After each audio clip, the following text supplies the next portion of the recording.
Janelle, and I am a biomechanics specialist and sports performance nutritionist, and I have thoughts and I'm going to share them. Now, this is a response to a comment that I got on a video I did talking about how fitness, health, and performance is not a spectrum, it is a Venn diagram, and we want the different aspects of all of these things to overlap, right? Rather than thinking that just because you are fit, that means that you are healthy.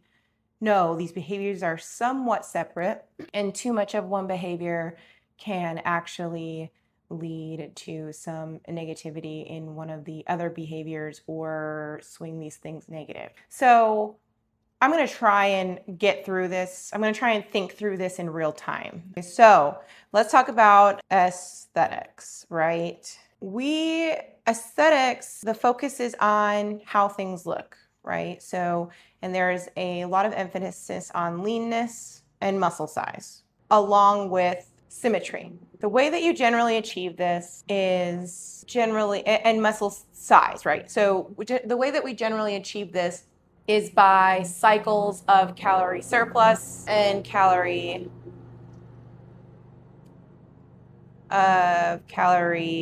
surplus and calorie deficit.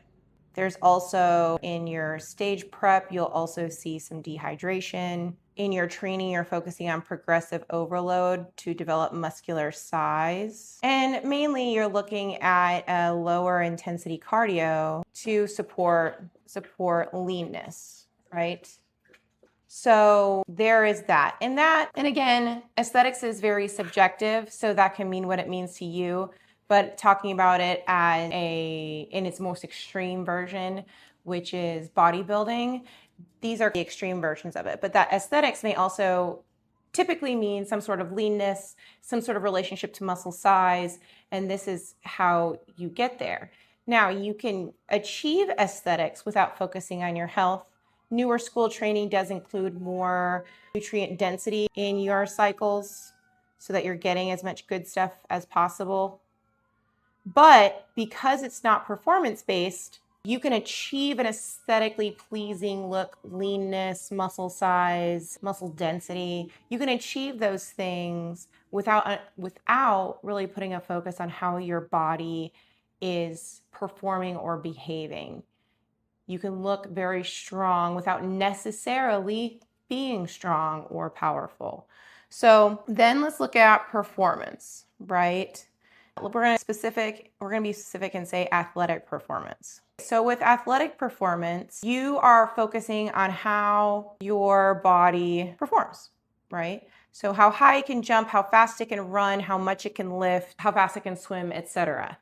So when you have those metrics, your food is going to be more related to performance. So it's going to be more related and more filled with foods that support performance. Food related, but we're focusing on nutrient density, right? We need so many electrolytes for muscle contraction. You need so much protein for muscular repair. You need collagen, omega-3s to prevent inflammation. It also does require a recovery protocol for health.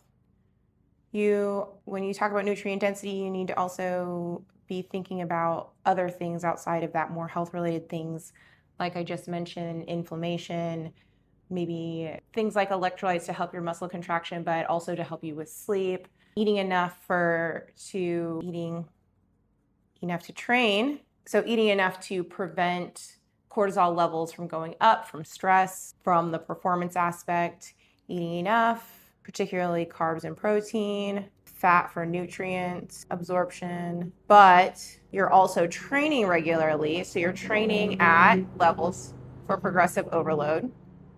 But these are for things not necessarily of muscle size, but progressive overload of skills, power, strength, agility. And yes, weight or body size might go into it for something like wrestling or weightlifting, but those things also can go into calorie restriction, that sort of thing, and you want to balance that so that you're still performing well.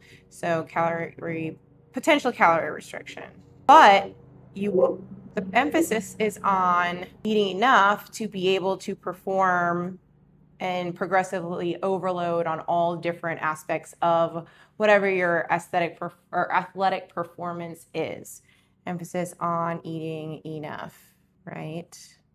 So then let's talk about health, right? So in this category, how you look might be applicable, but it is not in this grand scheme of things. You can be healthy and not be super lean. In fact, you're probably healthier than a person that is super lean, just based on what it takes to get there.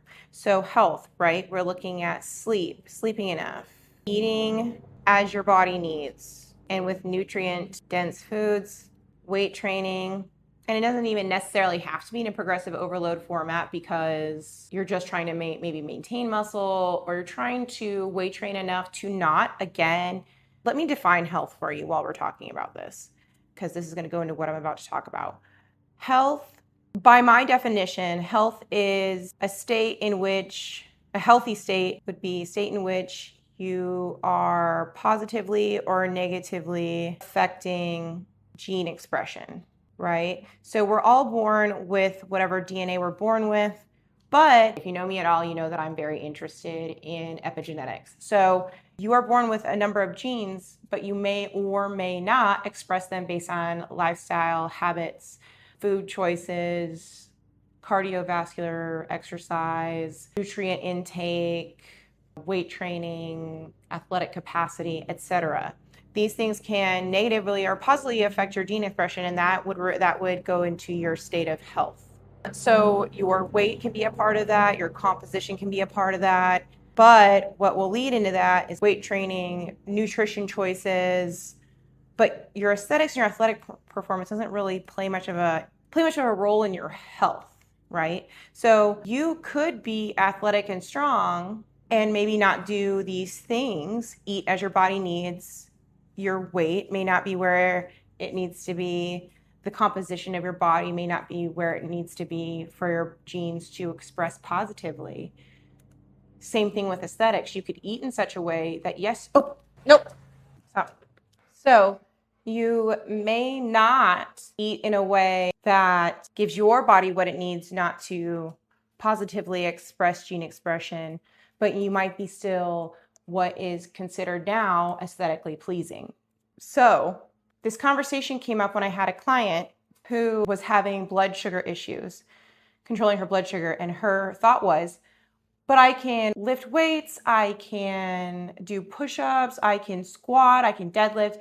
I'm strong and I'm fit. Why am I still having these health issues? But a lot of her other behaviors did not lead to keeping her healthy. So alcohol consumption, not eating enough. She was often not eating for 12 or 14 hours at a time. And then when she did eat, she tried to stay away from carbs because she wanted to be aesthetically pleasing. But because of those choices, her health went by the wayside. So how do we want to do this so that things are overlapping more? We want to, let's say that's my job, right? So my job is to put all of these things together. My job is to say, how can I make you as aesthetically pleasing as you wish to be while still keeping you as athletic as an adult athlete, right? So you play tennis on the weekends, but you would like to play well. And then we also want to keep you healthy. So keep your blood sugar healthy, keep your cortisol levels low, keep your hormone levels steady. So we could go off the rails and lean into aesthetics. And I would say, we're going to keep you in a caloric deficit, but we're going to make sure to eat a certain amount of protein, a certain amount of carbs. We're going to try and get those mainly from vegetables. And then we're also going to sprinkle in some fat in there just to make sure that everything's working the way it needs to. But we are going to sacrifice energy to work out. We are going to sacrifice fast twitch muscle fiber. We're going to sacrifice muscular development or muscle size in order to get you leaner. And in this, because we're in a caloric deficit and we're not getting what we need, even if we're trying to be as nutrient dense as possible, we may not be getting what we need in order to keep you healthy, whatever that means for your body. The same thing for athletic performance. Yes, we might be training off the wall, right? And we're seeing lots of gains, These things are getting better. These things might not be getting as good. We're eating plenty. We're eating really well. We're choosing nutrient-dense foods 95% of the time, but you are not resting enough. You are trying to train every day. And so what we have is excessive function of your sympathetic nervous system. And because of this, your cortisol levels are through the roof. We're starting to have some rebound on hormones. Your sleep has been disrupted. These are the things that we tend to see. So what I do when I work with clients, particularly adult athletes, because that is my target client, that's my number one type of client that I get, we're trying to balance it all. We're trying to eat enough of the nutrient-dense foods that we need. We're trying to stay in some sort of aesthetically, whatever level of what you want your body to look like. So trying to balance that with your food choices, activity choices, exercise, workout choices, and then boosting your athletic performance by making sure that we are balancing activity and recovery, that we are making sure that you're eating foods to support a calm nervous system, something to tame down that sympathetic nervous system and ramp up your parasympathetic nervous system. And then we are also trying to make sure that your body is getting what it needs so that we are not increasing your negative gene expression. So that is how I think about these things when I'm working with clients, trying to balance athletic performance and injury prevention, trying to make sure, and injury prevention also goes into your diet big time. I would love for you to be happy with how your body looks, so we work with that. But trying to put all of that together, they don't necessarily go together. It's easy to get in the weeds on one because you'll get the feedback that you need pretty fast from just doing one. But eventually that will crash and burn at some point or stall when you're not taking care of the health portion. So that is how I think about it. That is how I work with clients and how I balance the three. But I would love to hear what you think. So please comment with your thoughts. How do you think of aesthetics, athletic performance, and health? I'd love to hear it. Thanks for staying.